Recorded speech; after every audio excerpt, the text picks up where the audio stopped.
Awesome. All right. I kind of forget where I put my phone sometimes. The mics sound good though, DT? Okay, awesome. Well, welcome to the podcast, Mrs. Holder. Alexis. You are now part of the Change Podcast. Yay. And we're grateful to have you here. Yay. And with that being said, we typically start the podcast off with allowing you the opportunity to tell the audience and me, of course, who you are. Okay. I am Alexis Holder. I'm a women's ministry leader, and I am the mother of Simba and Zora. Nice. Okay, how long have you been a mother for? 3 years and some change. Okay. Yeah. So the change is Zora. How old is she? Zora is 9 months old, and Simba will be 4 later this year. When does Simba turn 4? November 21st. Yeah? Which I can't believe it. I'm like, oh. Time flies. Time's flying way too fast. Like looking for schools, and I'm like tearful about it. You have any top schools right now? Thinking of Montessori schools. Oh, So, nice. just want to kind of, I don't know how I feel about homeschooling versus him being in actual school, but yeah. That's good. There's a Montessori school right up the street from me. Feel free to drop them there. Okay. But it'd say that, so today's topic is motherhood. But I'd love to start with the home. What does a home mean to you as a mother? The home as a mother really means to me, I think this is a place where memories are made, but also I'm being forged and molded as a mother because so much of my role happens right here, like this space. So. Absolutely. Well, in this space right here, like how does this relate to your motherhood? What does this mean for you? Yeah, I think what this means to me, it's a place, it's a safe haven, but it's almost like a training ground. Yeah. I was thinking about this a few weeks back just for Mother's Day, and I feel like the environment you create for your home says a lot about your child's upbringing. And so I just feel like it's a training ground, it's a playground, it's a safe space. Yeah. There's so much that it has to offer. Yeah, I saw Simba was jumping around. This is definitely his playground. This is for sure like Sky Zone, like those indoor trampoline I was just telling parks. Marvell that he That's should what go to it's giving. Sky Zone. That's what it's giving in these like moves. So like sometimes this piece is over there and we just build a fort. Oh, that's And what it needs to happen. It gets really crazy. You guys built a fort? We built a fort. It's a whole thing. So You guys put lights in the fort?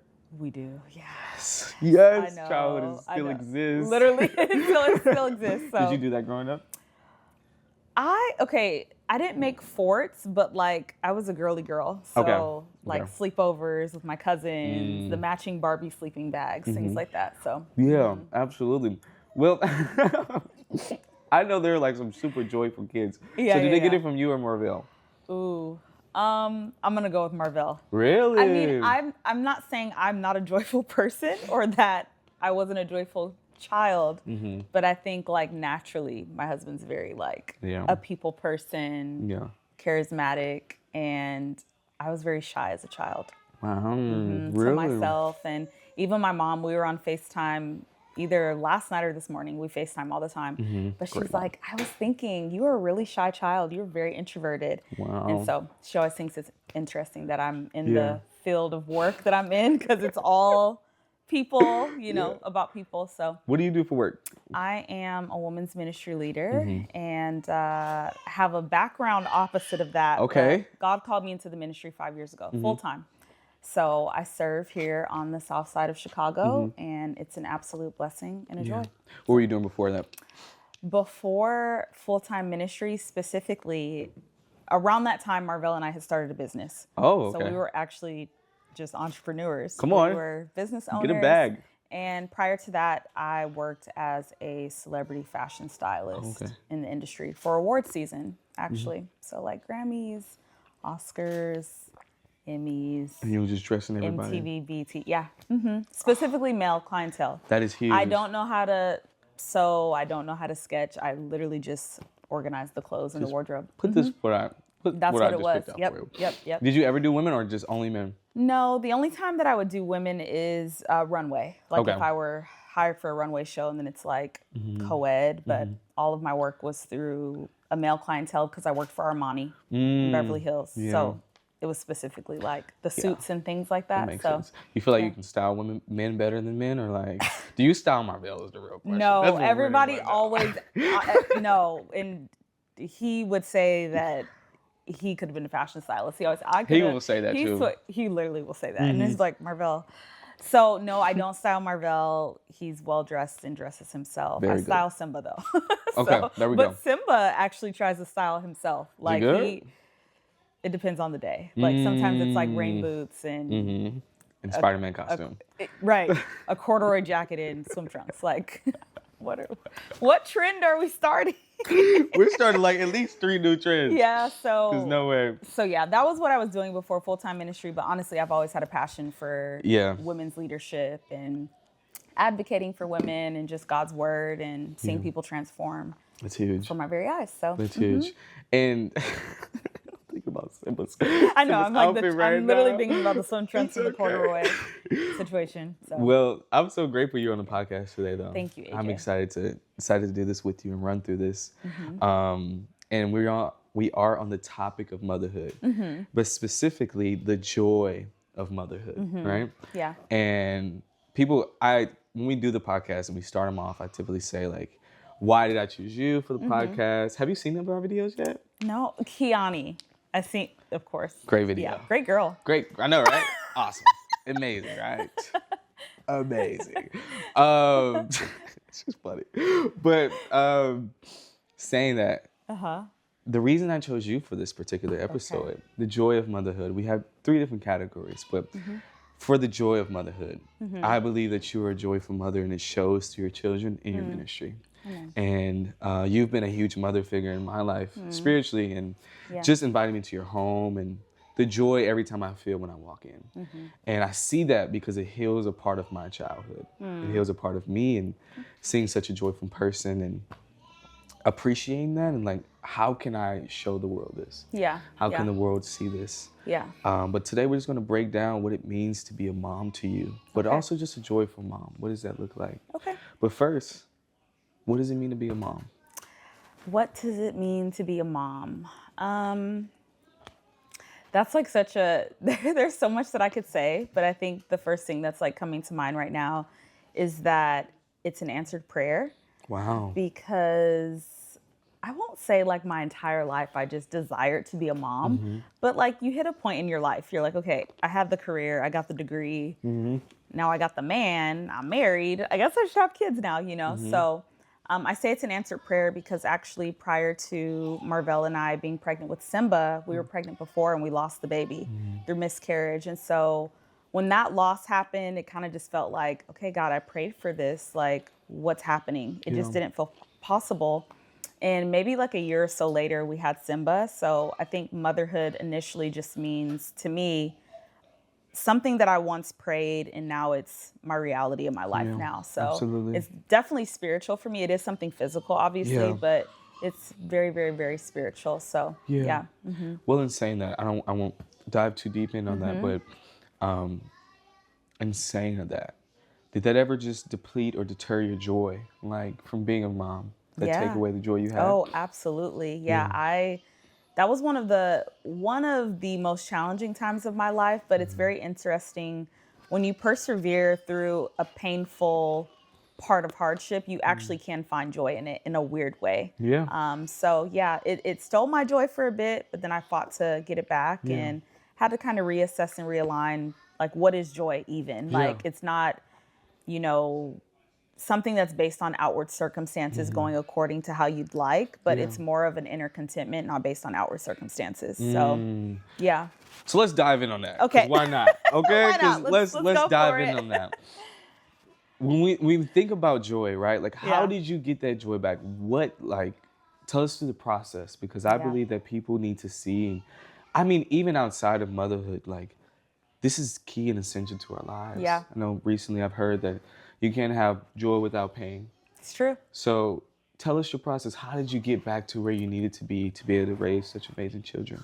Yeah, I think the biggest thing was I had to take time to process. Yeah. I had to process what I was going through so that I could appreciate the journey. Sometimes if you don't have anything to be joyful about, what are you doing? So I had to fight to find the joy, but I had to process where I was at. And then I feel like what really led me to joy in the depths of my heart was having a gratitude. And so I think gratitude and joy, they're two things that coexist with one another. And so I think prayer, reading scripture, fasting, worship. I remember actually singing being a great part of me finding joy, like just singing to God and soften my heart. So, I think God is really responsible for it all, right? It's not something that, joy is not something that I can have on my own. I think I can have happiness on my own, but joy is such a spiritual, Christ-like gift. Yeah, absolutely. So, I think it's all credit to God, but it is something that I also feel like joy is very much so relational. Like it's something you have to pursue and find and hold on to. Absolutely. So, the holding on to it is key. It is key. You let it go, you let everything go. Yeah, with it. it's true. It's true. Yeah. So motherhood changes you. Like throughout the entire process of being a mom, how has it changed you spiritually, emotionally, and mentally? Ooh. Motherhood has for sure changed me. Like there's a lot that I could say about the change of, or I'll use transformation. Yeah. I feel like it's very transformative, but even something that I learned when I was pregnant with Zora, I attended this class at the University of Chicago, and it was basically like all these moms that were pregnant, like in the Hyde Park area, and I learned this word called matrescence. Oh, it's a big word. I had never even heard of it before, AJ. I was like, I'm the type of person, when I hear a word that I've never heard before, I'm like on my phone, I'm like, what does this word mean? But the woman ended up explaining it, and the nickname for matrescence is a second puberty. Whoa, okay, break that down. Okay, so it's basically... Comes from root word maturity, I presume. Right. Okay. So this is a word that's used for women that are going from not having children to having children. Okay. So I'm in a second puberty right now. Wow. Okay. But what she broke down was there's the hormonal shift, but then there's the identity shift. Okay.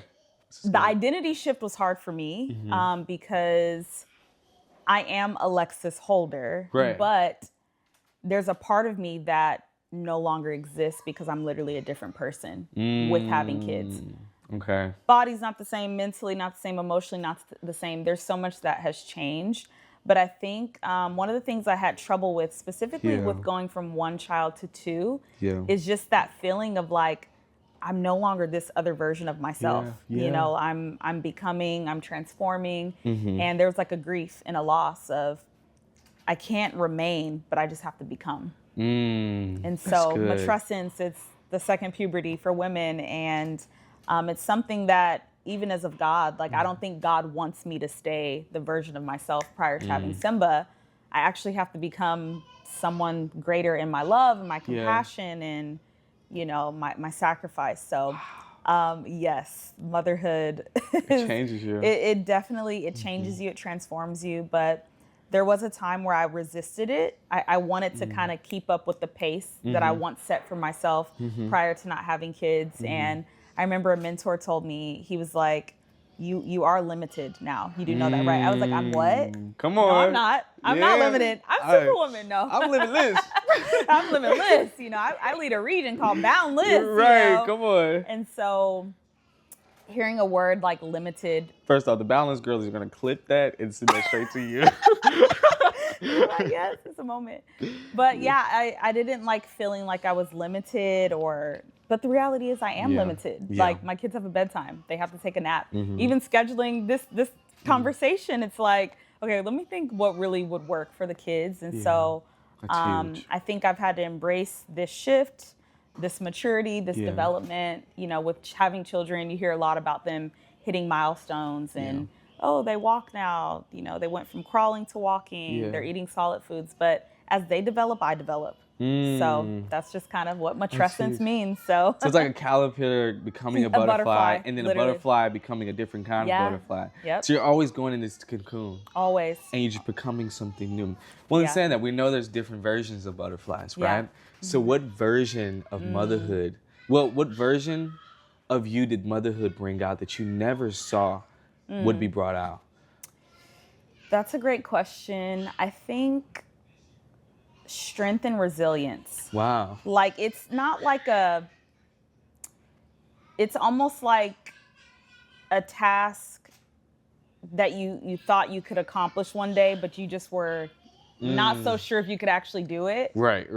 Yeah. That's what I feel like God has enabled me to experience, like a strength and a resilience that I honestly didn't even know existed within. Yeah. Even going back from like birth of my children to now, it's like God has really graced me with strength and resilience to be able to conduct myself in a way that I never thought I could. I feel like in my nature, I'm a sensitive person. I'm like very like fragile. I'm like, no, but like God has allowed me to be tough. Like you have to, there's things you go through in motherhood and parenting that just require a grit. Yeah. So would you say that surprised you the most about being a mother? There's a lot that surprised me about motherhood. Even today, I thought, how many times am I going to sweep the floor? There's like crackers, crumbs, the rice, everything. I'm like, no one prepares you. I mean, there's like books and you can have counsel, but I'm like, no one actually prepares you for what it will be like when you're in it. Right. So lots of surprises with motherhood. Lots of surprises. Literally. So. Right. So now we know there's lots of surprises with motherhood and like becoming a new version of you, which takes sacrifice. Yes, it does. Which we talk about sacrifice so much. So much. We talk about, sacrifice this. And you said like parts of yourself you had to let go. It's essentially sacrifice. Yeah. But I don't think we talk about the joy of the sacrifice after the fact, right? Yeah. What would you say, what part of motherhood brings you the most pure joy? Like what was it may have been a moment you were like, man, like I'm grateful that I lost this part of me. Yeah, I think I'm grateful that God is just weeding out selfishness in my character at my core. I was the only child growing up, so I do have siblings on my dad's side, but with my mom, it's just me and my mom. So only child, I wasn't helping with any siblings or anything like that. So I think there's a beauty in considering someone better than yourself, which that's my children. But I also think there's a beauty in seeing their reactions to the environment that not just me, but also Marvell has created within the home. And so even just things like Simba saying, "Oh, you're the best, mommy," or last night he tried to play me and not go to bed when he was supposed to. He was like, "Let's watch a movie. Let's watch the GOAT movie." Ooh, I don't know if y'all watched that. Okay, I've watched it like probably 10 times already. Shout out Simba. He knows it. Yeah, he literally grabbed his blanket, turned off the lights, said, "Let's watch a movie." And so he just was like, "I like this, mommy." You know, so I think just moments like that, I'm like, the sacrifice of becoming less of myself so they can have an amazing childhood, I think is beautiful, and it's an honor. It's humbling, but yeah.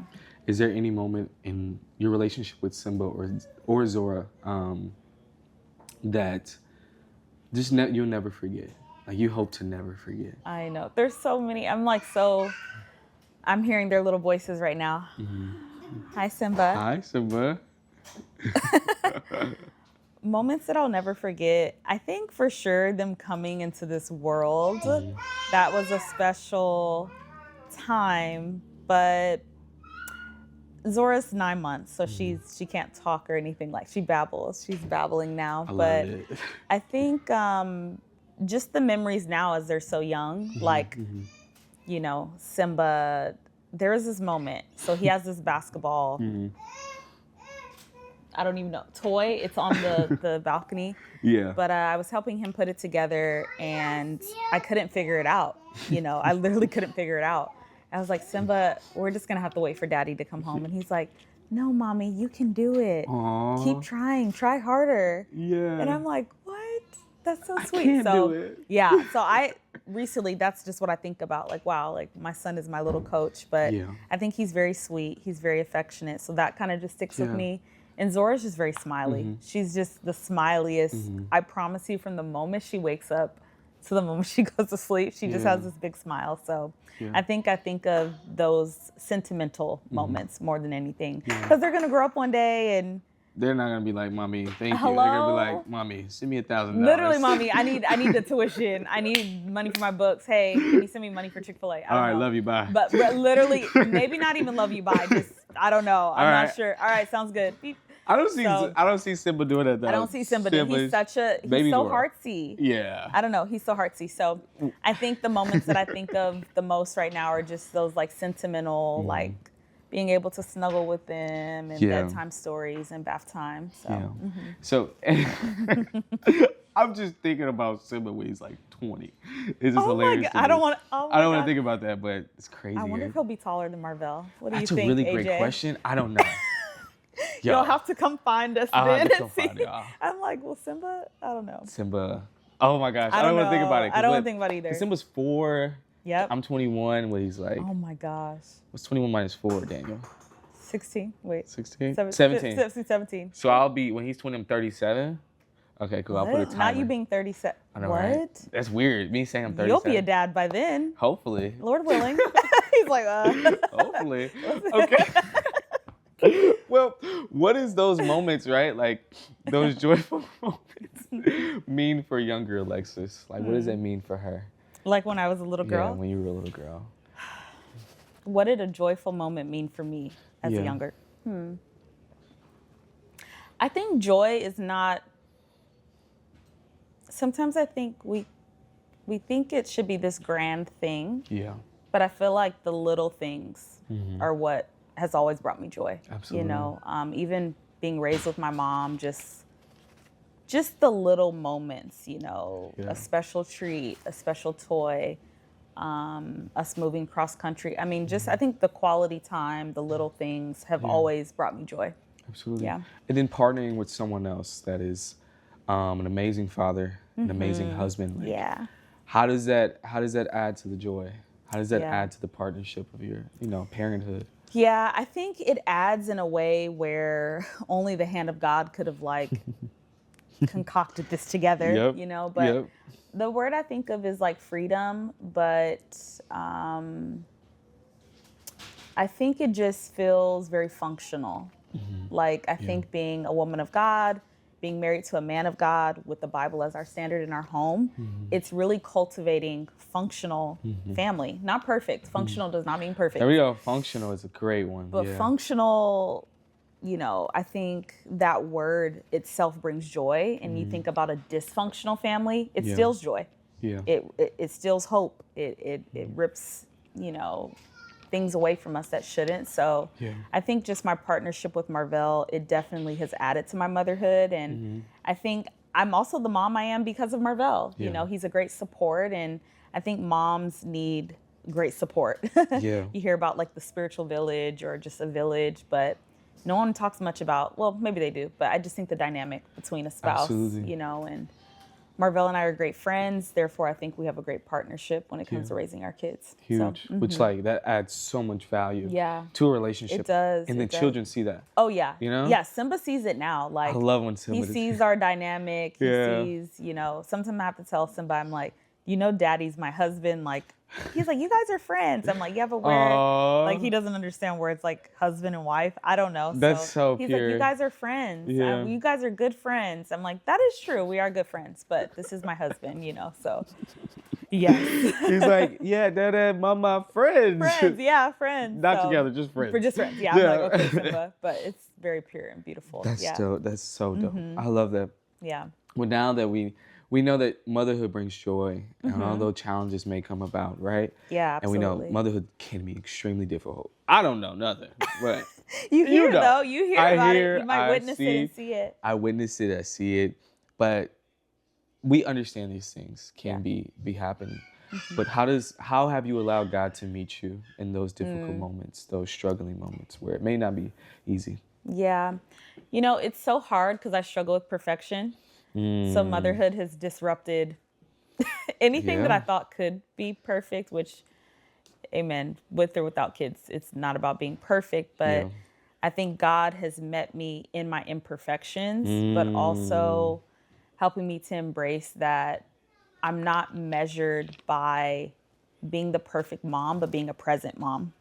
And a big part of joy for me is I have to be present. Yes. The moment I'm not present, I'm probably not happy and I'm not joyful. Like I'm checked out, I'm mentally somewhere else. And so I think God has just helped me to be present, to be in the moment, to not strive for perfection, but really embrace surrender. Yeah. But yeah, I think God as well is just super gracious and kind. Like, the scriptures talk about how he leads and instructs those with little ones gently, Absolutely. and kindly. So I've really felt the love of God, his patience in my parenting, because it's a learning curve. I'm learning something every day. I'm like, what? This is crazy. It's a lot. It's a lot, but it's worth it. So Has it, okay, so now you have children, right? And I hear like when people have kids, it allows them to reflect on their life as a child and how they treated their parents. Yeah. Have you ever taken a step back and like, okay. Of course. You ever had that conversation with your mom like, I have. like, yo, I'm sorry, mom. Yeah. Well, run me through that real quick, because your mom's amazing. She is amazing. And, I think the thing that I think about the most is we ourselves as children, we witness our parents sacrifice. Yeah. But I don't think we really understand their sacrifice until we ourselves are in their shoes. And so, I was younger. My mom was a single mom. She put herself through school. She worked jobs, and you see the work, you see the grind, but you're just kind of like, well, I'm fed. I got my Happy Meal and I got my Barbie doll and I'm good. But I think I never took time to really take into account, wow, this is really sacrifice. Yeah. This is really putting yourself second. Yep. This is really Christ-like. Yep. You can't help but think about God and his son Jesus and what he did. But my mom and I, we definitely have spoken, and she's always like, yep, I always tell people the hardest job in the world is not the job you work at a corporation. It is raising children. And then now her thing is like, and raising adult children who have children. And she's a grandmother now, but I think she loves it. She'll be here next week. Really? Yeah. Perfect. I know she literally loves Simba and Zora and Marvell and I, but the kids. She's like, but I think, I don't think I took my mom's sacrifice for granted, but I'm just like, wow, my mom. It's one of those jobs you wish you could give your parent the world for everything they've done, but there's like nothing you can actually give to them, and nothing that they would probably even want to accept because they just love us. Yep. So it's really hard to even put into words, but they won't even take it. So now your mom is amazing. I'm just thinking about all the moments. Love you, Mom. It's so crazy because my parents are in Atlanta this weekend. Okay. I should call them actually. They're in Atlanta this weekend, so the fact that she's coming here is gonna be awesome. I know, yeah. I'm excited. But I forgot what I was gonna say. I really forgot that quick. No, it's right here. Banger. Okay. So the joy of a motherhood. Okay. You're a joyful mom, and you want your kids to have joy as well. I do. What would you tell your kids when you start to see the world is trying to take their joy away from them? How would you remind them to stay, just stay joyful and find it again? What's the conversation you have with your kids? Because you can have a different conversation with other women that you may mentor and like lead. That's true. But how would you communicate that to your children? Yeah. So it's very interesting. Simba, because he's 3 and he's the one that can communicate, when he's feeling something, he knows how to communicate and express himself so well. Oh, yeah. Like just the other day, and even just recently, this has been a new development, maybe this year, but I'm sad. I'm mad about that. This is Simba saying these things, and I'll ask him why, what happened? Why are you not happy? So we kind of just talk, but Marvell and I both explained to him, like, hard times will come. Yeah. Things are going to happen, but Simba, your response and how you handle yourself, it says a lot about who you are as a person. So this is like us talking with 3-year-old Simba. Wow. But I'd hope that my children, when they're able to have a faith, that their faith is the anchor for their joy, And I was actually thinking about a parenting workshop that I attended in Seattle, and there's a couple there, their names are Roger and Kama Parlor. They said that they were basically telling us, don't pray for your children to become disciples. Pray that your children love God. Wow, yeah. Because if they love God, then they'll want to respond. And so I think my prayer is that my children come to love God. They have faith, and that's their anchor for their joy. But the reality is they also have to go through life, and they have to have their character built and experience hardship. But I do want to be able to have realistic conversations with them and not paint joy as like a facade that, we're all having a good day. We're on family vacation. So we're joyful. But maybe sometimes joy looks like, hey, we're studying for the SATs and God is good. And this is really hard. And I don't know if I'm going to get into the college of my choice. But God is good. So I hope and pray to teach them perspective in all things. And Yeah, we'll see. That's huge. That's good though. Yeah. I didn't study for the SATs. He's I didn't study. But yo, simple study, we're gonna lock in. Yeah, we're lock gonna lock in. in on those. All right. So now saying that all of this is really good because we know that you want to pass down something to your children. Absolutely. You want to make sure they have an impact in the world, right? Well, what kind of impact do you feel like, or legacy you hope your children to carry through? You know, what do you want them to carry on? Yeah. The first word that comes to mind is integrity. I just want them to be authentic. I want them to have integrity. And, you know, I think another thing that can steal someone's joy in motherhood, but life in general, which is something I can easily fall into the trap of, is just comparing your motherhood to someone else's or comparing your life to someone else's. So I pray that they are their authentic self, but that they just have integrity with the choices that they make. And I thought of that word because that's a core value we have in the home, but just integrity, not a people pleaser, but a God pleaser, and not even people pleasing with mom and dad. Like, you know, being able to make decisions for their lives. And I think just going along the lines with the love for God, the faith, you know, those spiritual qualities matter. But I think just having a great character, working hard. Absolutely. You know, I mean, I see it in Simba already. He takes care of Zora so well. He really thinks that's his baby, honestly. Oh, absolutely. I was like, 100%. That's your kid? Literally, he picks her up. I'm like, first of all, Simba, you're like 30 pounds. And she's like almost 20 pounds. But he picked her up and was like, stand, Zora. I know. Please. He sings to her. He gets mad if I feed her. I'm like, Simba, okay. So, you know, I do think something that prayerfully, right? Prayerfully. This is all the future you don't know. But I think Simba right now is really great at taking ownership of himself and other people and things. Even Nick, he'll be like, Nick, we need to pray, you know. Wow. Like, you know, so I think maybe something that will be passed down is just ownership for himself, but other people. That's important. So great, because you guys literally pass this down in your home. I've known you guys for like a year now. Yeah, plus. A year plus, it's been a year plus, probably like 3 months, 3 months. And I've seen it in Simba, like from the day I met him. Yeah. From the day he's been running around at the old place. I know. And then even the way he responds to you in Marvel is so different. Yeah. Like he'll sit there and listen. Of course, it comes with like maturity and age. But like he'll sit there and listen, like really take heed to it. I know. And he's like, okay. Yeah. Gotcha. Yeah. And you just never see. I don't think I've ever seen Simba's smile actually fade. I know. I love his smile. Can I just be you for like 2 days? I love Simba's smile so much. It's beautiful, isn't it? It is. I love that kid. Well, now we know. What do you hope? What do you hope most that how Simba and Zora will remember you? What do you hope they'll remember you by? I hope that they remember me for being kind. I want to be a kind mother. Yeah. And I say that because, you know, motherhood can be stressful. It could be a heavy weight. There's anxiety, there's stress, but you know, I've caught myself in times of anxiety and stress as a mom where my joy evaporates, like boom, it's gone. Or I want to be like aggressive or rough, but it's really hard to nurture without kindness. And that can be something spiritual in a discipling relationship. Like if someone's not kind, the nurturing is going to feel like sandpaper. It's going to be rough. It's like, hold on, this is hard.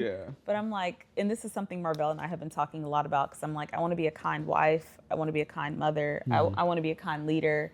And not like that fake nice, you know, because there's a difference between like you can tell, but I really want to be genuine and sincere. And I hope one day my children look back and say, man, my mom was so kind to us, but to dad, but to other people. So it's good. You want them to see that. I do. I really do. Life. Yeah. Well, of course, we don't know the future or anything, right? We don't. But we know Zora is a baby now. Yeah. We can only hope and dream for Zora's life. I know. As being a woman, and you're raising a woman. Yeah.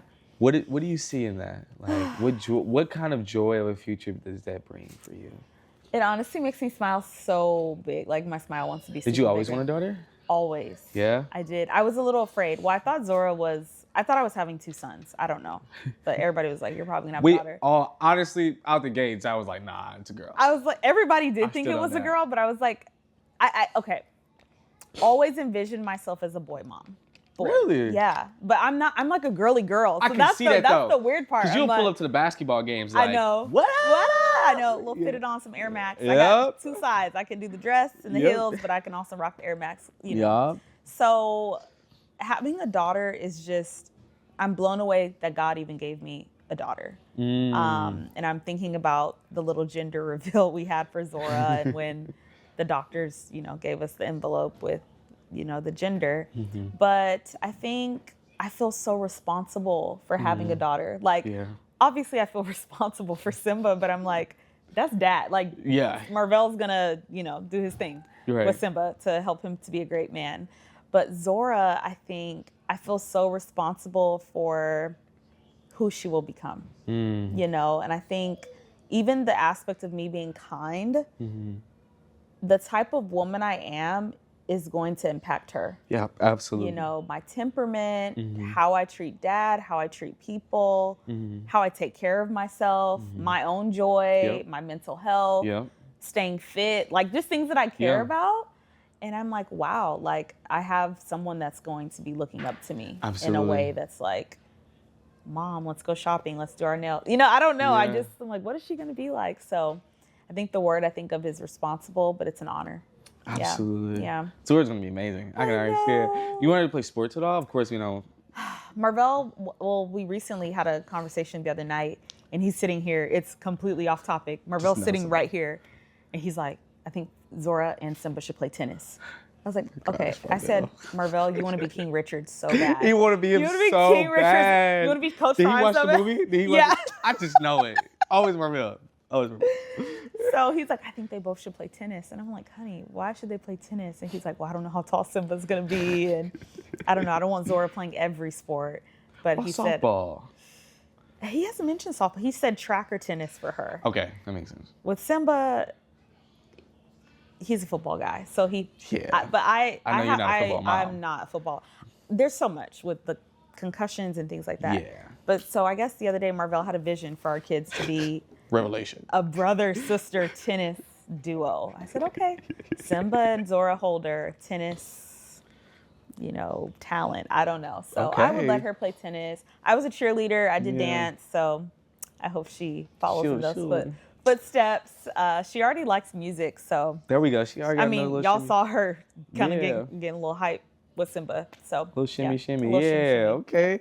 So wait. Okay. Now I was gonna ask you this earlier, but where did I think Marvell told me before? But where did Simba and Zora come from? Like, why did you guys land on those two? Oh my gosh. Okay, so so I'm laughing because it sounds like a joke, but we were really serious. So this was when Marvell and I were like maybe a month into our marriage, and we're in Milwaukee, Wisconsin. That's where we lived as newlyweds. And we're sitting on our couch, and we're like, so yeah, we'll have kids one day, and what should we name our son? And I'm like throwing out all these names. Marvell's like, that is such a lame name. My son's not going to be named that, and I'm not going to say the names out loud in case somebody watching has that name. Understood. But it's like not Daniel. No. Definitely not Antoine, no.